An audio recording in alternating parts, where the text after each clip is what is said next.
सूरज की तपिश और 42 डिग्री के पारे के बीच क्या आप जानते हैं कि आसमान में हजारों किलोमीटर दूर एक ऐसा साइक्लोनिक सिस्टम तैयार हो चुका है जो अगले कुछ घंटों में आपके शहर का नक्शा बदलने वाला है। ये कोई सामान्य बदलाव नहीं है। भारतीय मौसम विभाग IMD ने चेतावनी दी है कि एक नया पश्चिमी विक्षोभ वेस्टर्न डिस्टर्बेंस भारत के 13 राज्यों में 70 किलोमीटर प्रति घंटे की रफ्तार से तबाही मचाने आ रहा है। एक तरफ जहां उत्तर प्रदेश और राजस्थान में आसमान से आग बरस रही है, वहीं दूसरी तरफ ये बर्फीली हवाएं आंधी तूफान का ऐसा कॉकटेल लेकर आ रही हैं जो गर्मी को टॉर्चर से राहत में बदल देगा।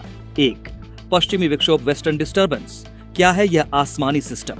सबसे पहले यह समझना जरूरी है कि आखिर यह पश्चिमी विक्षोभ है क्या जो गर्मियों में भी मौसम पलट देता है। दरअसल यह भूमध्य सागर मेडिटेरेनियन सी से उठने वाली कम दबाव की हवाएं हैं। ये हवाएं ईरान, अफगानिस्तान और पाकिस्तान को पार करते हुए जब भारत के हिमालयी क्षेत्रों से टकराती हैं, तो अचानक मौसम बदल जाता है। सर्दियों में यह बर्फबारी लाता है, लेकिन अप्रैल मई की भीषण गर्मी में जब यह नमी वाली हवा मैदानी इलाकों की गर्म हवा से मिलती है तो थंडर स्टॉर्म यानी आंधी तूफान पैदा होता है। यही वजह है कि IMD ने 13 राज्यों को हाई अलर्ट पर रखा है। दिल्ली, नोएडा और गुरुग्राम में इस समय तापमान 40 से 42 डिग्री के आसपास है। गर्म हवाएं, लू ऐसी चल रही हैं जैसे किसी ने हीटर चला दिया हो। लेकिन IMD के अनुसार यह गर्मी बस 25 अप्रैल तक की मेहमान है। 23 से 25 अप्रैल इन दिनों में लू का प्रकोप सबसे ज्यादा रहेगा।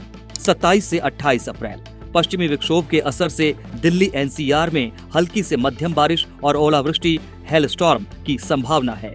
इससे पारा अचानक 4 से 5 डिग्री नीचे गिर सकता है, जो झुलसते लोगों के लिए किसी वरदान से कम नहीं होगा।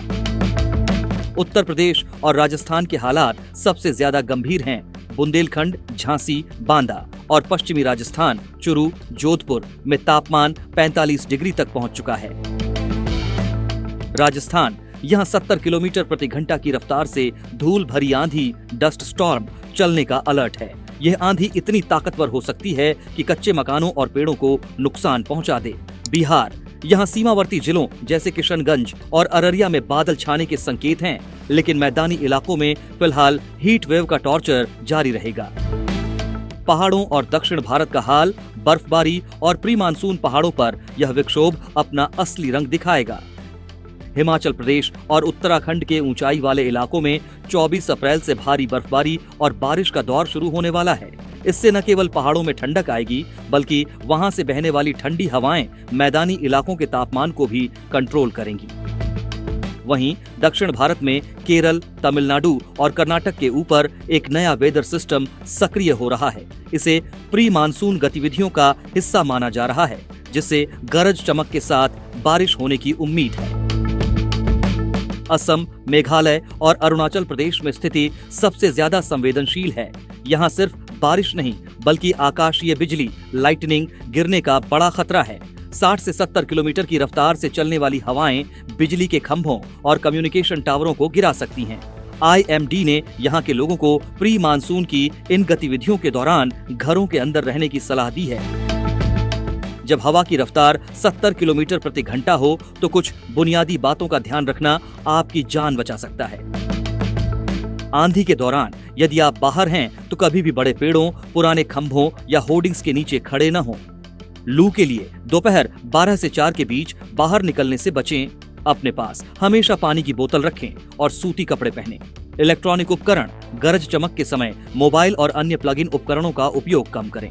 मौसम का यह यू टर्न एक तरफ किसानों के लिए चिंता का विषय हो सकता है, फसलों को नुकसान के कारण, तो दूसरी तरफ शहर के लोगों के लिए तपती गर्मी से बड़ी राहत। यह हफ्ता पूरे भारत के लिए वेदर अपडेट्स के लिहाज से बेहद महत्वपूर्ण है।